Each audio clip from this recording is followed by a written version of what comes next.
convierten la memoria en palabra y las manchas en historias. Bienvenidos a Los Quijotes de Nuestras Manchas, un ciclo conversatorio con escritores zapalinos, con la conducción de Sandra Lambertucci.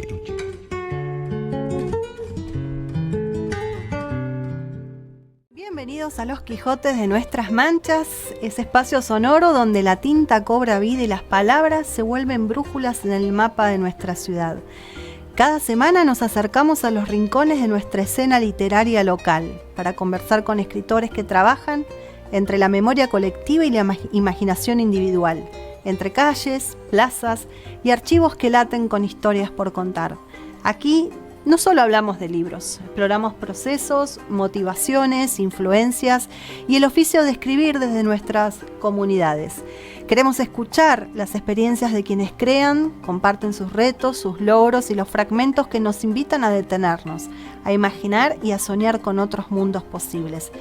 Este episodio marca el inicio del capítulo número 13, un hito que nos invita a mirar hacia adelante con la curiosidad de quien sabe que cada palabra puede abrir una puerta. Que comience el programa, hagan espacio en sus casas, afinen el oído y acompañen este viaje donde lo cotidiano se vuelve extraordinario y lo local universal.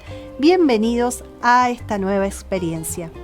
Apoyan la promoción de la cultura desde la lectura, acompañándonos a descubrir nuevas lecturas. Clínica Veterinaria del Sur, calle Roca 451, porque creen en el poder transformador de la lectura y por acompañarnos en este recorrido cultural para todos los lectores del Viento Distribuciones en José Mercado 419. También estamos junto a BISAP, Grupo Asesor de Seguros, en Juan José Paso 285, esquina Alberdi, y nos acompaña Darío, un ávido lector y apasionado que acompaña nuestra cultura y que lee con nosotros cada nueva página. Y como siempre, la inconfundible Vanessa de Laberinto Libros en Uriburu 430, donde podés encontrar libros nuevos y usados. Está todas las tardes a partir de las 18 horas. Les recuerdo que Vanessa impulsa programaciones, talleres y propicia espacios e ideas que fomentan el hábito de leer. Ahora sí, ¿están listos para escuchar?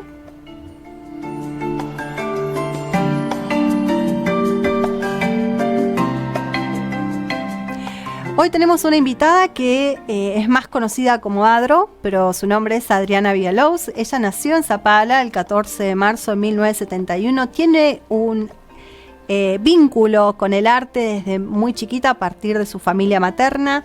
Ha participado de distintos proyectos vinculados a la lectura, la escritura, la narración y la poética oral. Intervino en programas de radio con la literatura en Radio Sorsal, socioeducativa, con Una pequeña ocasión y Libro a bordo, y en 2006 publicó un libro para la enseñanza del idioma mapuche. Participa en múltiples certámenes en los que sus escritos son seleccionados y publicados desde 2004 hasta la actualidad. Es de carácter autodidacta, continúa con énfasis en su intento de significar a través de la línea y la palabra. Así que esta noche le damos la bienvenida a Adriana Villalobos. Se había confundido de nombre. ¿Cómo estás, Adriana? Bienvenida. Bueno, muchas gracias. Te agradezco a vos y también a toda la audiencia. Los saludo y les agradezco que escuchen esta invitación. La verdad que me sorprendió y me es muy grata. Qué bueno. Bueno, y acá yo digo que en una parte de tu biografía, ¿no?, que está conectada muy con la lectura y la escritura con tu parte materna. ¿Tenés un episodio que vos digas que hoy, ¿no?, desde la mirada, desde este momento, digas, ese fue el momento? ¿Te acordás de alguna anécdota o de algo que haya sido... ¿Que haya comenzado a escribir? Que haya sido el momento. El momento. Bueno, para mí todo lo relativo a que, bueno, nuestros abuelos nos regalaban siempre los cuentos, los poemas, los libros de María Elena Walsh. Y a partir de ahí, más o menos cuando yo tenía 5 años, fue la primera vez que me inventé un poema, que era La Monona. Todavía me acuerdo el nombre. El poema se perdió en el tiempo, pero es como que me nació a través de las adivinanzas, los retruécanos, las pequeñas poesías de María Elena Walsh, el interés por crear algo parecido. Y bueno, si bien después mucho de lo que yo escribí tenía que ver con las propuestas escolares, más o menos a los 12, 13 años empecé a escribir de nuevo por cuenta propia. Todavía tengo el cuadernito de ese tiempo con los poemas firmados. Firmaba mi nombre, se transformaba en un barquito en ese entonces, y son firmadas con el año 82, 83. Desde ahí más o menos empecé a Hace un escribir. tiempo nos visitó Leo Prieto y trajo su cuaderno de escritos también, como una especie de diario íntimo que lo que continúa que hoy. Continúa, aún. sí, la verdad que fue una sorpresa realmente muy, una emoción ver todo eso. Sí, y para él también, ¿no? Poder decir, esto lo tengo desde, esta es desde mi memoria. la adolescencia. Sí. Cuando muchos nos olvidamos de un montón de cosas, él decía, bueno, hay muchas anécdotas que quizás otros no se acuerdan y yo las tengo escritas. Claro. Con lujo de detalles. Sí, es una maravilla eso. Bueno, yo tuve a muy temprana edad la oportunidad de tener computadora ya, más o menos a los justamente 13, 14 años. Ya empecé a escribir. En ese tiempo no estaba el Word, había otros sistemas más antiguos, pero bueno, mucho de eso después lo fui imprimiendo, después lo fui pasando, archivándolo para tener. Algunas cosas las he perdido en algunas memorias de computadora y otras las seguí guardando. Algunas las hice participar en concursos, porque bueno, yo hasta ahora no he editado nunca un libro, pero siempre envío para cuando veo que hay algún concurso, alguna convocatoria, me presento y bueno, si toca suerte, seleccionan y bueno, queda alguno de mis escritos en un libro. Pero te escuché decir recién que no publicaste. Sí, publiqué el de uno. Sí, lo que pasa es que yo trabajaba en una escuela rural. Ajá. Y en ese tiempo comenzó la enseñanza del mapudungún. Y no había un material cómodo para los maestros de enseñanza del idioma mapuche, que generalmente eran personas de la misma comunidad, y los libros que habían eran muy de la gramática, algo muy complejo. Entonces lo que hice fue hacer algo similar a como vienen los libros de inglés, de francés, que empiezan con la presentación, el saludo. Sí. Bueno, algo muy similar, pero de mapuche. Y obviamente le puse, en vez de las características, no sé, mi color favorito, mi artista favorito, sino todo enfocado a la rogativa mapuche, a las costumbres. De eso trata cada uno de los capítulos. Y me pareció que, bueno, de hecho fue de gran ayuda porque lo usaron durante un montón de años, no sé si aún lo usan, en la escuela para enseñar mapuche en algunas comunidades. Pero, ¿y con quién lograste hacer? ¿Sola? No, lo hice junto con el profesor Germán Zúñiga de la escuela que es el profesor de la escuela en la que yo trabajaba, en Mallín de los Caballos. Y ese fue como tu primer contacto con la idea de publicar. Claro, ahí sí, porque lo que pasa es que me nacía porque era algo muy concreto, práctico, se necesitaba en la escuela. Es como que fue no es literatura, digamos, sino que es un libro para la enseñanza del mapuche. ¿Y qué te pasa con me decís, nunca, salvo este libro, nunca claro, logré editar? Claro. Sí participo, pero sí. hay algún impedimento que tiene que ver con... Porque a mí personalmente me pasó que no había publicado porque no sabía cómo se hacía. No me había encontrado en esa situación de decir, bueno, ¿y ahora cómo se hace? Ya lo escribí. Sí. ¿Y ahora qué hago? Sí, no, en realidad es como que nunca pensé, o sea, pienso por ahí en el tema de que hay que sentarse, elegir, por ejemplo, si vas a hacer una poética, elegir que justamente tenga un eje, un hilo conductor. Claro. Y yo realmente como que voy escribiendo, no sé, hoy por ejemplo escribí un cuento y voy escribiendo según me va surgiendo y bueno, tendría como que sentarme a hacer ese trabajo que todavía no estoy dispuesta de... bien. Sí, no es una prioridad la publicación concretamente. No, por ahora no. Sí he pensado y bueno, de hecho a veces lo hice, esto de grabar y de tipo audiolibro y tener un canal en iVoox tenía y entonces iba como grabando mis escritos, pero no todavía en concreto con el tema del papel. Me pasa también que yo leo mucho digital. Yo, por ejemplo, si bien tengo una gran biblioteca y sigo comprando libros, es como que lo digital me resulta como más atractivo ahora. Pero bueno, pero viste que las editoriales te dan, de hecho es mucho más económico la publicación por ebook que por libro físico. Los valores son... Claro, deben ser súper distintos. Sí, hay un abismo entre la publicación de un libro en ebook al físico. Claro. Y hoy me ha tocado entrevistar a escritores, bueno, hace muy poquito Juana, Cristian es uno de los que más libros digitales, y que es él, no solo porque él se halla, es como que encontró su zona de confort con el digital. Sí. Y también porque las plataformas es muy fácil de creo que él, cuando vos le compras, por ejemplo, el libro digital, es muy fácil de descargar y la lectura, sí, ¿no? en el momento. Claro. En el momento, sí. Yo hace años que tengo el Kindle y la verdad que es una maravilla. Sí. Tener ese aparatito es una maravilla. Me lo regaló mi hijo y la verdad que... Y fue una buena opción. Sí. Fue una buena opción, pero sí, debería pensarlo. Por ahora también este año me he dedicado, bueno, el año pasado ilustré un libro que se va a publicar ahora, o estaba en eso, de Eberto Pérez. Hace años también hice la tapa de un libro, hace muchos años, debe haber sido por allá por el 2003, 2004, de un libro de acá que se llamaba Cuando se comieron las rosas. Con ilustraciones. Sí, con ilustración. Es como que también estoy siempre entre la línea y la palabra. Sí. Y bueno, por ahí como que me tendría que enfocar en algún momento, como parar, detenerme y pensar en eso, pero sí, es una posibilidad. ¿Y vos ilustrás al mismo tiempo lo que vos escribís, o son las ilustraciones no tienen nada que ver con lo que vos escribís? Por ejemplo, cuando escribí este cuento que participó, que es uno de los cuentos para niños que tengo, en ¿Qué querés ser cuando seas cuento?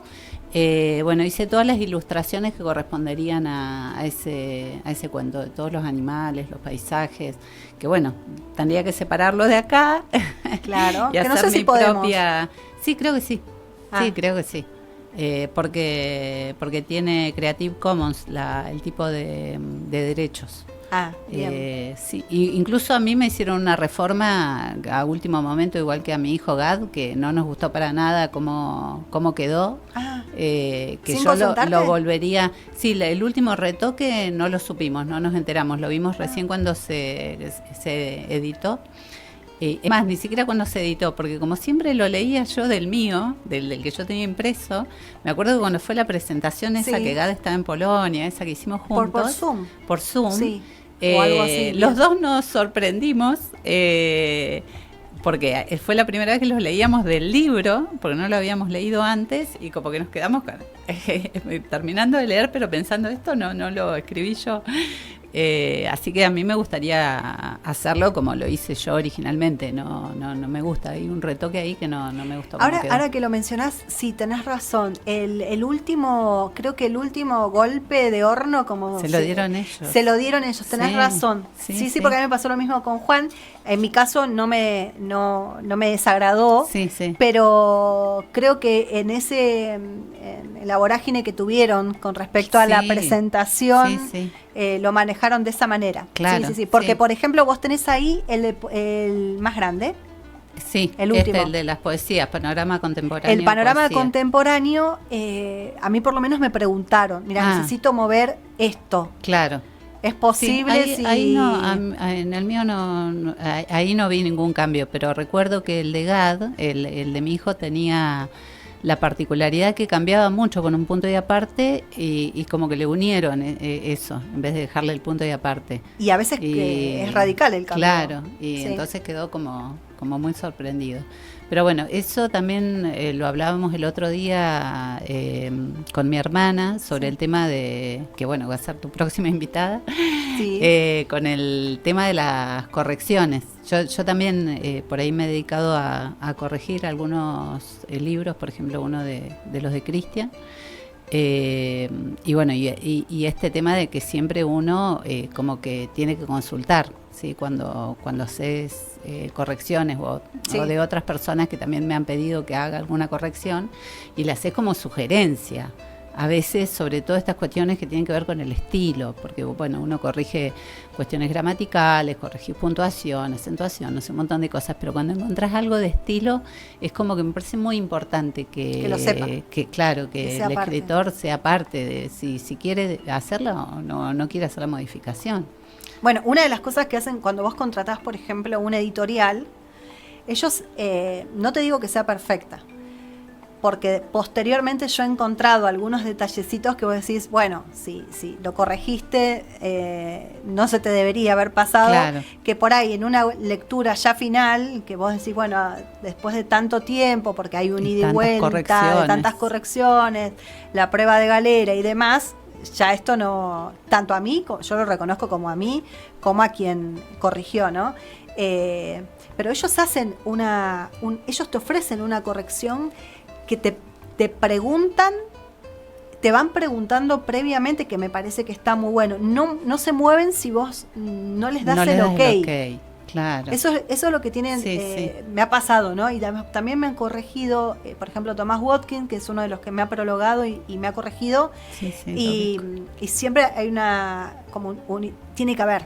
Claro. No puede no existir. Claro, no pueden tomar esa decisión por vos. Claro, lo que a mí me parece que a veces pasa es que, en nuestro caso, bueno, tenemos una formación que nos acompaña, y en otras personas que no está la formación, también le genera esa duda, porque a veces es incluso desconocimiento, ¿no? Uno apunta a que alguien te corrija porque se desconoce cómo es, las formas. Sí, ¿no? sí, totalmente. Sí. Y ese es un trabajo bastante intenso. Además te tenés que alejar del texto. Bueno, pasa igual que cuando estábamos haciendo nuestra carrera, que por ahí uno de tantas veces leer su propio texto, hay cuestiones que se te empiezan a pasar, ya no las ves, entonces tenés que tomar distancia, retomarlo en otro momento, y lo mismo te pasa con un texto cuando lo tenés que corregir, es como que vos no podés corregir todo en un solo día, vas a ir por alguna corrección, al otro día los vas a volver a releer y releer, necesitas un tiempo, pero es un trabajo que a mí me resultó muy muy interesante. Hice algunas capacitaciones sobre corrección, sobre todo corrección de estilo, porque bueno, a cuestiones gramaticales, cuestiones que tienen que ver con la acentuación, con todas esas cosas, como que las hemos visto mucho y es mucho más fácil, pero ahora lo de estilo es un poco más fino y es interesante. Por ahí además hace, obviamente. Sí, hace el resultado final. Y el tema es que siempre pensando en esto que me decías antes y que yo te decía de estar entre la palabra y la línea, también esto de que a mí me gusta mucho leer. Y me parece que me gusta más leer que escribir y que dibujar y todo, viste que es como una pasión que uno tiene desde chico de poder no sé, me parece trasladarse a otros mundos posibles a través de la literatura. Sí. Pero bueno, es como otra faceta. Y en eso vos vas de un lado al otro con la narrativa y la poesía, o porque hoy buscaba en el libro de poesía del centro está bien, el libro es de poesía, pero no tenía conocimiento si vos habías escrito puntualmente, ¿te dedicás a la narrativa o es más lo poético lo que...? Voy y vengo constantemente, porque la verdad que cuentos tengo muchísimos escritos, pero es más difícil, por ejemplo, en las convocatorias. No he entrado mucho con cuentos. Tengo una mención por ahí, este es del 2004, del 2006, con uno de los cuentos que se llama 21 gramos. Después este otro que está en esta narrativa, después uno del 2013 en este que es el de niños, y uno del 2013 que ni sé si lo traje, me parece que sí, que es en narrativa breve de la Patagonia, que en este también me publicaron, a GAT también lo publicaron, que eso a mí me encanta, que justo en algunas convocatorias han coincidido. Claro, este es muy cortito, así que te lo voy a leer de tan cortito que es. Se llama El aparejo. Es una herramienta de gran provecho en el campo, pero desde el día en que Luis vino por última vez de visita por el finde, en casa nadie volvió a ver su utilidad al mirarlo. Es más, papá cortó el sauce y quemó la soga. Ay. ¿Ese forma parte de? Este es de parte de Plumas al Viento. Esa Brevedades convocatoria escritas desde la Patagonia. Ah, mira. Sí, es ¿Quién una lo- convocatoria de Casa de las Leyes. En el tiempo que estaba la editorial Casa de las Leyes la impulsó Pechén. Ujú. ¿Vos presentaste un libro en la legislatura o no? ¿O es el de... o estoy equivocada? No, yo no presenté. Pensé que habías presentado el No, de que tenía que ver con la enseñanza del idioma mapuche. No, ese no lo presenté en ningún lado. Ese fue directo a las escuelas. Ah, mira. Sí, no. No, y me cuesta a mí también ir a lugares en general, como, no sé, tengo esa... Viste que siempre cuando yo tenía el programa de radio le decía también a todos los invitados, porque les costaba decir que eran escritores si no habían publicado un libro, yo decía hay que creérsela un poco más. Sí. Bueno, a mí me falta eso, a mí me falta un poco de eso. Como que en general lo que escribo gusta, pero a la vez el círculo de difusión por lo general es un privado. círculo reducido y privado, entonces... Viste, uno dice, che, ¿estará bueno o será que me quieren? Entonces, qué sé yo. Pero bueno, Pero aún es una así barrera, sigo Sí. escribiendo. Sí, está bien. No, eso es lo más importante, que no sea un impedimento de esa barrera para... Está bien, por ahí el paso es que no se hace público, Claro, pero sí que está la acción, ¿no? claro. Ese Y proceso de escritura. surge como una necesidad. Por ejemplo, te cuento, ahora lo que escribí hoy es un cuento, o sea, lo enmarqué como, lo hice como un relato enmarcado, porque ayer mientras cocinaba con mi tío, que había viajado a verlo, me empieza a narrar de un hombre, de un polaco que vino acá y como que tenía un montón de una serie de anécdotas, así como muy particular. Y dije, bueno, esto no se puede quedar ahí en el relato de la cocina mientras estábamos haciendo los pierniczki.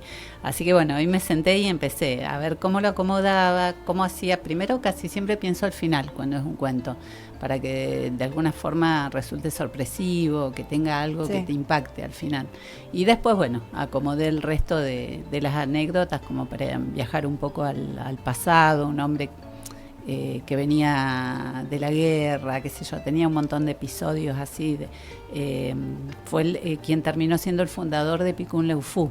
Entonces, bueno, dentro de... Claro, había muchísimo por narrar, sí. Sí, mucho por narrar y bueno, había que acomodar esas anécdotas, pero bueno, es como que me surge la necesidad esa, digo, bueno, esto tiene que estar escrito en algún lado, porque si no, se queda así en el aire de una charla y lo perdés. Pero además porque vos tenés ese ojo. Quizás para otra persona termina siendo una anécdota que simplemente escuchó en un momento de compartir, no sé, poner un mate o el momento de la cocina. Pero bueno, uno ya tiene otro... Claro, sí, tenés como otro... Otra percepción sobre eso. Como que estás pescando. Exacto. Que son semilleros, yo digo que son semilleros, porque esos son los que te permiten después, bueno, escribir un cuento. Sí, tomar esas ideas como semillas creativas después. Claro, exacto. Pero bueno, es así. Y después la poesía es como no sé, como algo constante y es más, como profe a mí me encantaba enseñar poesía y me daba cuenta que a los estudiantes les fascinaba tanto producir como después recitar. Yo les enseñaba declamación, me tomaba ese tiempo, porque además genera a nivel de abstracción, a nivel mental, una complejidad que les permite leer el mundo desde otra perspectiva. Y por eso es tan importante, viste que a veces yo veo que en el programa ha estado subestimada la poesía, como viste que leamos tal novela, tal otra novela, pero está limitado. Sí, está limitado. Sí. Y vos, que vos estás formada como docente de enseñanza primaria, como profesora en letras también, ¿seguís buscando respuestas porque la educación no te las dio y las buscás en el arte? ¿O ya quedó eso? Bueno, yo como que soy autodidacta permanente y me da la impresión de que en realidad todo lo que tiene que ver con la enseñanza tiene la limitación de, digamos, del encuadre de los programas. Y en realidad es como que el conocimiento es de una amplitud inmensa, es como que es lo único que vamos a seguir haciendo hasta el día que muramos, seguramente. Tal cual. Sí. Así que no, todo es lo el que le da tiempo. perpetuidad en realidad. Exacto. Sí. Sí. Y con los proyectos que tuviste en radio estaban conectados, porque eran 2 proyectos que en este momento ya no están al aire. No, iba a continuar y bueno, y después entre esto me pasó un día, me pasó igual como, porque me han ofrecido trabajo después de haberme jubilado. Y un día que estaba muy entusiasmada, como que iba a tomar un trabajo y qué sé yo, y me llama una amiga y me dice, porque bueno, vos sabés que a mí me gusta mucho la montaña. Me dice, vamos mañana a la montaña, y pensé, esto, le dije que sí, obviamente, digo, si yo tomo un trabajo, un compromiso, esto no va a suceder, o sea, yo voy a tener que ver que el martes o tal día no voy a poder, y bueno, por eso no continué, pero era algo que me gustaba mucho hacer. Es una pequeña ocasión y libro a bordo. Sí. ¿Ambos apuntaban? ¿O son distintos? Ambos apuntaban a la literatura. El tema fue así, que una pequeña ocasión, la literatura en la radio, que la hacíamos con el Ale Robledo y con Patricia Corbalán en un principio, y después el segundo año yo seguí, porque Patricia ya estaba de licencia. En ese momento nosotros presentamos artistas nacionales, hacíamos toda una investigación, tuvimos la suerte, no sé, de tener a Cabezón Cámara, Andrueto en el programa directamente por estar gestionándolo, y hacíamos lectura de algún capítulo de una obra. Estaba muy producido el programa, tiene todavía hasta el día de hoy, tiene la página, una pequeña ocasión que uno la puede encontrar. Hacíamos concursos literarios, así participación del público, y en cambio el libro a bordo estaba enfocado a los artistas locales y además tenía un trasfondo de presentar también música clásica. Tenía un enfoque completamente distinto, siempre teníamos un entrevistado, o más de uno, si era de algún proyecto particular, pero bueno, es como que la jubilación me cambió la vida. Y te encontraste con un espacio que antes no estaba, claro, de tiempo, sí, sobre todo, ¿no? Que es tan valioso. Sí, que en nuestras profesiones el tiempo vale oro, el tiempo es demasiado cruel para todo lo que vos querés hacer, y que también yo pensaba, porque es un discurso, es una narrativa muy fuerte, ¿no? Que la gente está todo el tiempo pensando, cuando me jubile. Claro. Cuando me jubile voy a escribir, Sí, cuando me sí. jubile voy a hacer esto. Y Sí, y en realidad es como que la vida termina siendo muy parecida, nada más que administrás el tiempo ocupando más tiempo en aquellas cosas que antes vos las dejabas, no sé, o para el fin de semana o para algún espacio de la tarde cuando pudieras. Pero bueno, también he tratado de viajar más, eso sí lo he hecho. eso es impagable igual. Sí. Es como que eso lo tenía guardado, porque además la particularidad que tiene nuestra profesión acá en Argentina, que nosotros tenemos unas vacaciones que no nos las podemos tomar en cualquier... O sea, en mayo no viaja un docente, por ejemplo. No. Y bueno... que eso sí te permitió estar en esta etapa, ¿no? Claro. Después de la jubilación, claro. Sí. Y que incluso seguramente el tiempo tampoco te alcanza. No, el tiempo no alcanza nunca. No, el tiempo no alcanza nunca. ¿Los viajes te han servido para hacer un proceso de escritura también? ¿O quedan en anécdotas como...? No, sí.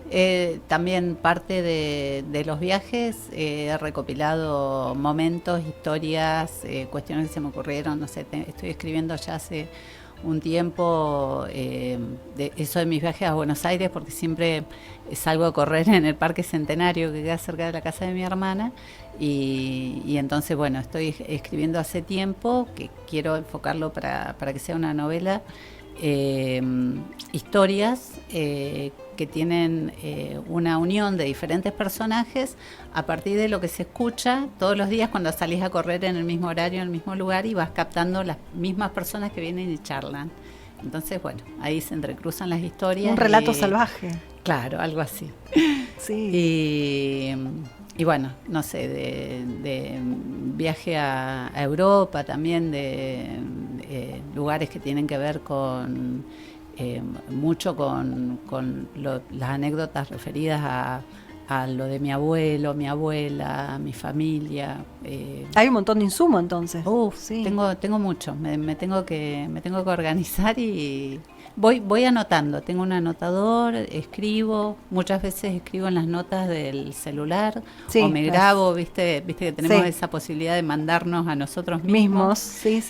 No estamos locas, se hace. Sí, se hace. Más común de lo que la gente cree. Sí. Porque se te pasa, sino a veces se te ocurre una idea y no, me voy a acordar después y después no te acordás y la perdiste. Sí. Era ese momento. Sí. Sí. ¿Hay algo de lo que no escribirías?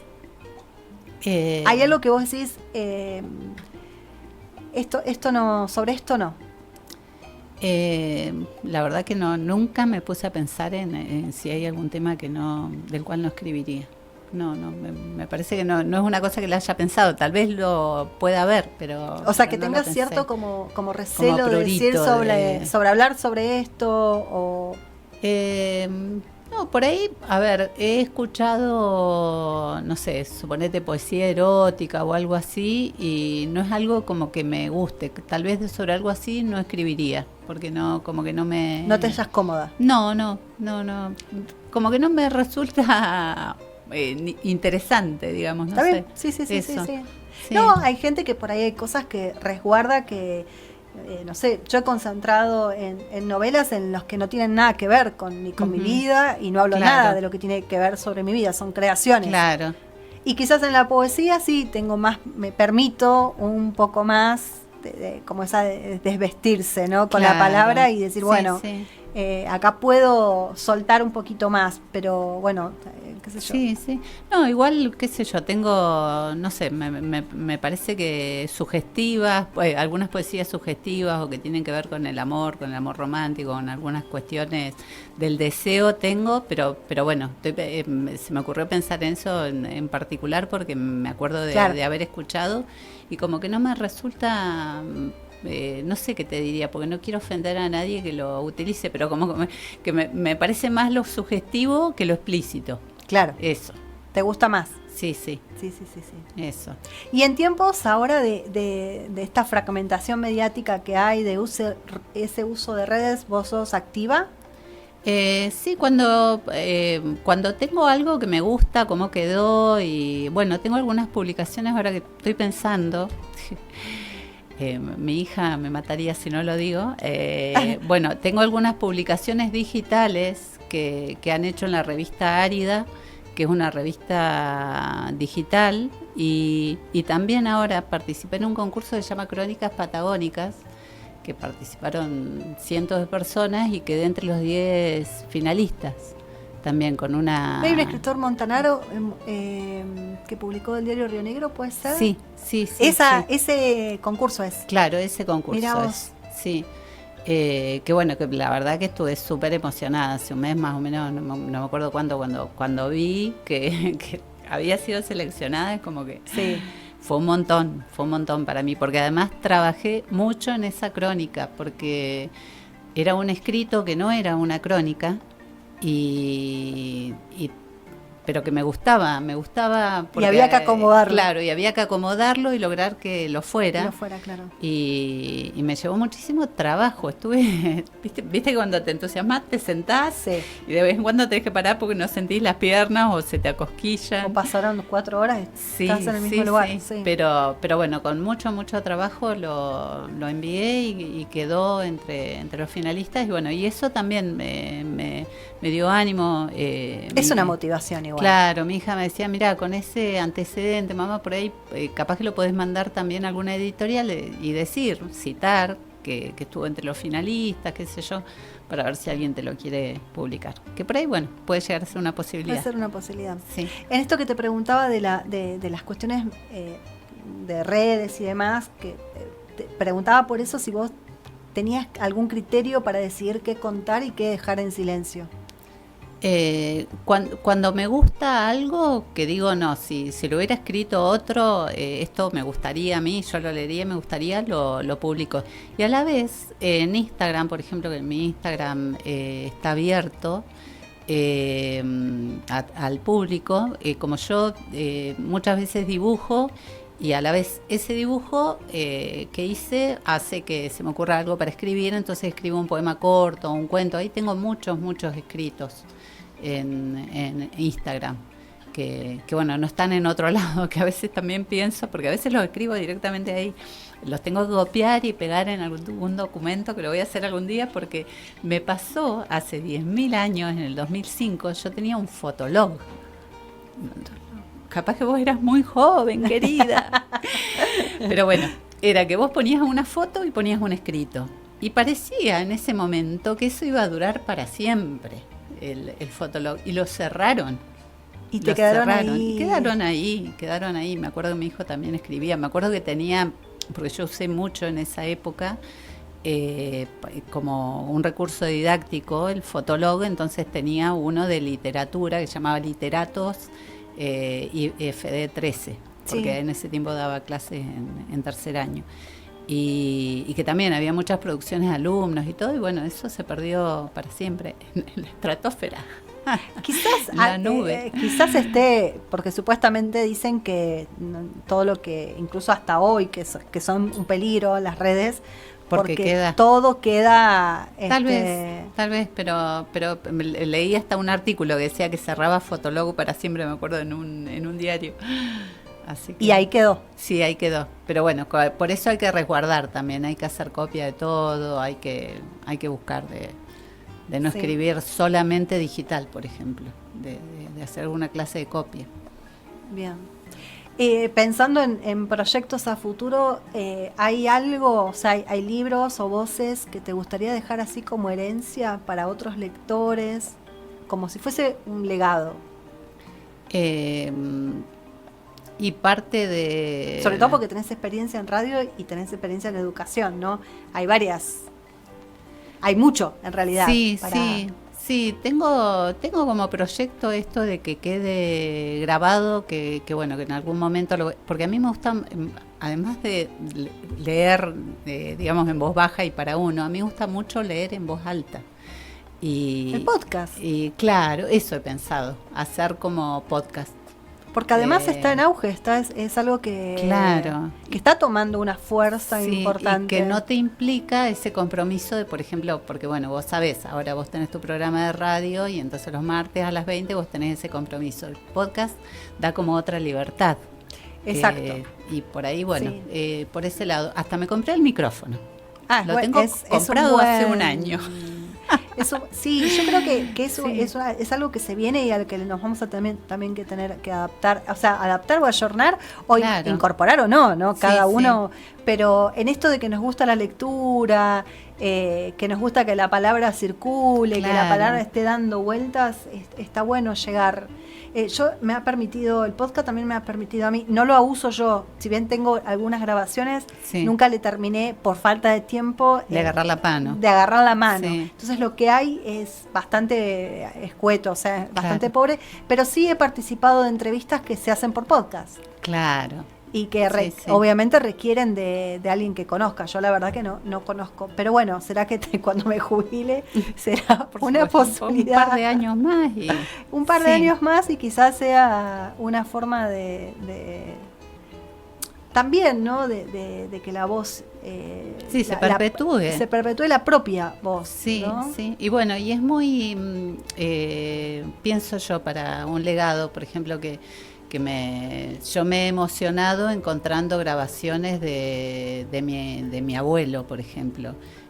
Que ahora, por ejemplo, encontré unos cassettes, algunos, bueno, y digo, tal vez eso, futuros nietos, futuros bisnietos, que de repente encuentren la voz de la bisabuela contando algo en algún lado. Y bueno, pero es lo que nos pasa a nosotros con libros que encontramos de otras... Sí. De otros autores, de otros si no hubieran tiempos. llegado, claro. Sí. Hablabas también en tu biografía de la continuidad, no solo de significar a través de la línea y la palabra, sino también de lo que tiene que ver con el proceso de lectura, escritura y la narración oral. ¿Haces actividades? ¿Participás? No sé, acá en la ciudad. Sí. Te vi en Laberinto Libros. que sí. fue que te vi y aproveché y dije, está acá. Claro. Por eso fue que te escribí en ese momento. Sí, en general cuando puedo, que si me invitan a algún lado y coincide con que esté, me gusta mucho poner la voz. Y bueno, me parece que estoy en estos primeros años de transición y después ya cuando me acomode, porque bueno, me pasó que me parece que le pasa a la mayoría de los que se jubilan, cuando recién me jubilé, este es mi segundo año, que me cargué con todas las cosas, viste, como si quisieras hacer todo, no sé, que me anoté en polaco, en inglés, en natación, en pilates, en no sé qué, y de repente estaba cansada de hacer todo lo que me gusta. Claro. Pero bueno, de a poco uno va frenando y va diciendo, no, es la vida, todavía no es que en un año tenés que hacer todo lo que no hiciste en 30. Es que me parece que nos agarra, por lo que he escuchado en otras personas, hay como un arrebato de decir, ay, bueno, ahora tengo todo el tiempo disponible para hacer todo lo que no hice en tantos años. Pero eso es lo que a mí por ahí me da cosas. Yo decía, ¿por qué tenemos que esperar?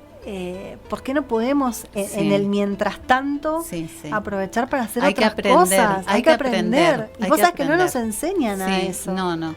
Yo, bueno, en mi caso, por ejemplo, mientras trabajaba, que bueno, estaba en la EPET tantos años, incluso junto a otra compañera, yo había armado un proyecto y por suerte me acompañó mi compañera Lali Riestra, siempre de Hierro, en un proyecto que era abrir la escuela los sábados.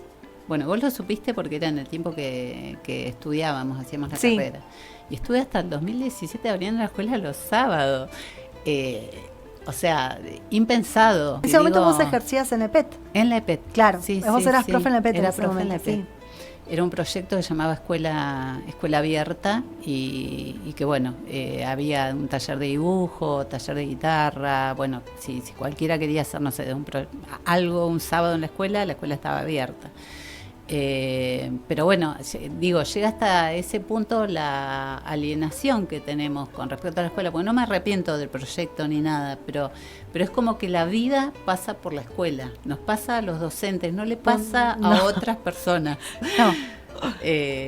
Y bueno, y hay que aprender a disfrutar de la vida, de que llegue el fin de semana y que sea tuyo, que el horario, no sé, si tenés una hora entre dos clases, que esa hora sea para vos, no sé, para tomarte un café, escribir, para lo que sea, no, por ejemplo, para corregir o para planificar. Bueno, pero son casi más de 25 años que en los que estamos marcadas por eso, porque quien se jubila de la docencia le pasaron por lo menos 25 años de su vida, y hay gente que mínimo, incluso le ha pasado mucho más, ¿no? Que ha cumplido la edad de trabajo, pero no la edad biológica, cronológica, entonces no ha podido. Pero digo que hay que como comunicar y no sé, de alguna manera concientizar a la gente que hay una vida, durante la docencia también, no, porque a muchos vos escucharás y a muchos les ha pasado eso. Sí. Y bueno, y después en mi caso, cuando me jubilé, como agarré todas las cosas y regalé todos los libros, regalé todo, dije, no, ya está, no más. Ahora es otra etapa. Sí. ¿Te tuviste que enfrentar a la página en blanco? ¿Te enfrentás a la página en blanco habitualmente o no? No me ha pasado, no me pasó nunca. Todavía siempre algo surge, siempre tengo algo. Hay una voz literaria que sí. Que surge. ¿Y eso genera que tengas una rutina para la escritura o simplemente porque ahora estás en otra etapa? Estoy hace un tiempo tratando de escribir semanalmente, siempre escribo algo, trato de como dedicarle un tiempo, tengo algún proyecto y además seguro te va a contar mi hermana, pero bueno, ella lleva adelante hace un montón de tiempo, no sé ahora ya hace cuánto, pero ella proponía en un grupo que había armado María José. Sí, el escritor de Secretaría de Cultura. Claro. Sí. Consignas. Y después, bueno, hubo alguna clase de malentendido ahí, qué sé yo. No sé qué pasó, pero la cosa es que hizo como otro aparte. Y bueno, y ahí siempre su idea, que está buena realmente, fue que por lo menos en el mes escribiéramos 2 veces y decía, bueno, así de esa forma todos los escritores que participen por lo menos van a tener 2 escritos, que si te pones a contar un año, 12 meses, y bueno, tenés por lo menos 24 escritos. Claro. Breves, más largos, depende cómo vos los quieras hacer, pero los tenés. Y bueno, no siempre ha pasado, o sea, no he hecho todas las consignas, pero siempre están esas pero consignas era que ya da. un buen disparador. Sí, es un buen disparador. Sí, lo es. Sí. Y bueno, y sigue habiendo, se han sumado por ahí algunos otros escritores también. Está bueno. Sobre todo si se escribe y no se juzga, como está la frase ahora de que... Sí. ¿Viste? Sí, porque además lo que pasa también con esto de los grupos es que está bueno que sea algo así, que sea relajado. Yo, por ejemplo, ya no estoy en el primer grupo, porque a mí estas cuestiones de cuando hay malos entendidos, o no sé, gente que se siente agredida cuando nadie hizo nada, es como, no quiero estar en esos lugares. Somos 2. Bien. Sí. Yo para generar este programa tuve que salir a buscar todos los contactos. Porque ese grupo éramos como 40 y no sé cuánto. Sí. Sí, mucho. Sí, la idea es que no se distorsione el para qué. Claro. ¿no? Sí, y yo creo que entre los que escribimos apoyarnos, porque bueno, es una actividad que es una actividad solitaria, es una actividad singular, porque además cada uno tiene sus gustos, sus temas, sus inclinaciones. Tal cual, sí. Bueno, pero cada quien es merecedor del respeto de todos. Del otro. Sí, siempre. Yo creo que siempre, como pasa en todos los ámbitos, y el de la escritura no es...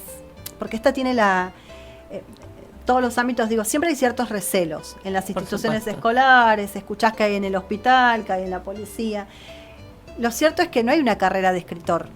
Claro. Nadie se recibió de escritor haciendo... Nosotras somos profesoras en letras, cursamos a término 5 años una carrera, y finalmente tuvimos nuestro título, y está el reconocimiento físico que dice, que certifica que vos sos, pero... ¿Y el de escritor? Entonces es re difícil también compartir ese espacio desde justamente desde el respeto hacia lo que puede gustarme o no gustarme, pero el respeto no puede faltar. Sí. No, y además, vamos a decirlo también, hay como una cierta categorización de que por parte de algunas personas, de que solo es escritor el que publicó un libro propio. Y entonces ahí queda de lado, por ejemplo, toda aquella persona que tal vez escribió un montón, produjo un montón de textos y no pudo publicar por X razón, o porque no quiso, por lo que sea. Y entonces es como que la categoría de escritor... se reduce a ese espacio. Sí. Como que se pone en duda, ¿no? Y bueno, son miradas, pero creo que si uno piensa eso, digo, de que solamente son escritores quienes hayan publicado su propio libro, también se puede abstener de opinar en todo caso, o de generar una discusión en un lugar, en un ámbito en el cual no corresponde. Exacto, sí, pienso lo mismo, sí. Adriana, son 20:57, ya estamos llegando casi al final del programa, y la pregunta, justamente porque el programa se llama Los Quijotes de Nuestras Manchas, es: ¿cuáles son tus gigantes? ¿A qué gigantes te enfrentás? ¿Qué molinos? Si existen esos molinos.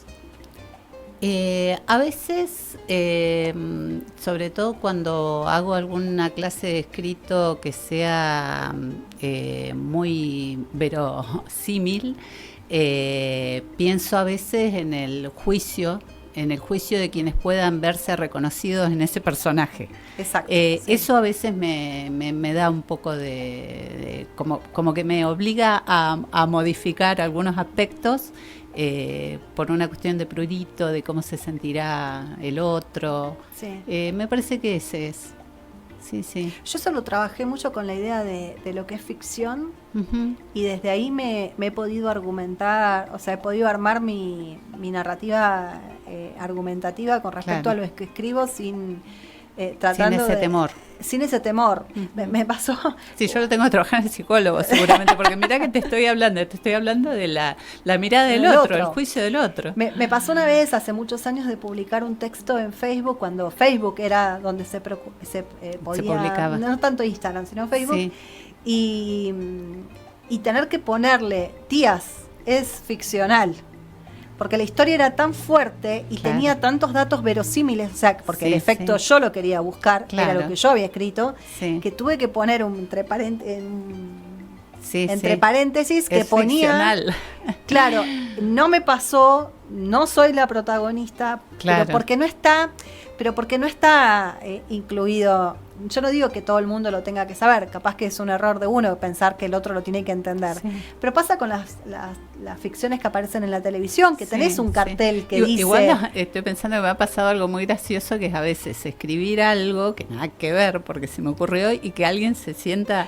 identificado. Claro, y dice, lo escribiste por mí, ¿no? No. No. Y es verdad que no. Claro, y es verdad que no.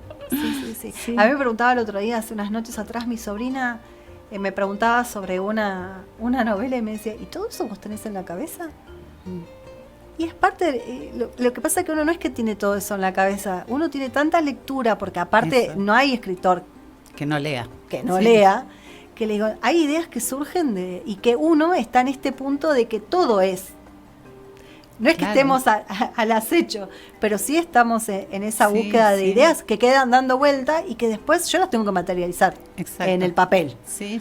Después no sé si va a surgir o no va a surgir. Así que bueno, Adriana, muchísimas gracias por haber aceptado esta invitación, por haber sido parte, por compartir tu experiencia, por habernos leído, aunque sea un fragmento hermosísimo. Así que te doy las gracias por haber... Y que te animes a publicar y que podamos contarlo al aire de que... En algún próximo programa, si Dios quiere, el año que viene, si continuamos, de que sea una linda noticia también. Bueno, muchas gracias a vos por la invitación y gracias a todos los radioescuchas. Bueno, vamos a chusmear si tenemos por las dudas algún mensaje, si no, vamos a ir al cierre. Y al operador siempre, también, por supuesto. Bueno, Lili nos manda bendiciones. No me aparece el apellido de Lili, pero bueno, gracias y bendiciones también para ella. Y nos vamos a ir despidiendo también. Vamos a hacer nuestro breve agradecimiento a los Quijotes locales, a Clínica Veterinaria del Sur. Saludamos también a Del Viento Distribuciones, a BISAP Grupo Asesor, a Laberinto Libros. Y que la tinta siga siendo guía, que la duda siga siendo brújula y que cada voz local encuentre su lugar bajo el sol de este barrio donde la imaginación no se cansa de buscar. Muy buenas noches y nos vemos en el próximo programa.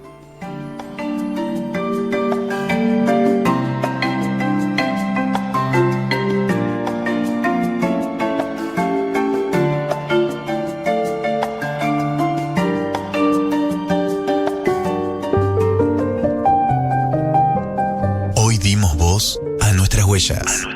Esas que nacen en los márgenes y laten en lo profundo de nuestra ciudad. Los Quijotes de nuestras manchas. Hasta el próximo martes, cuando otra historia nos convoque.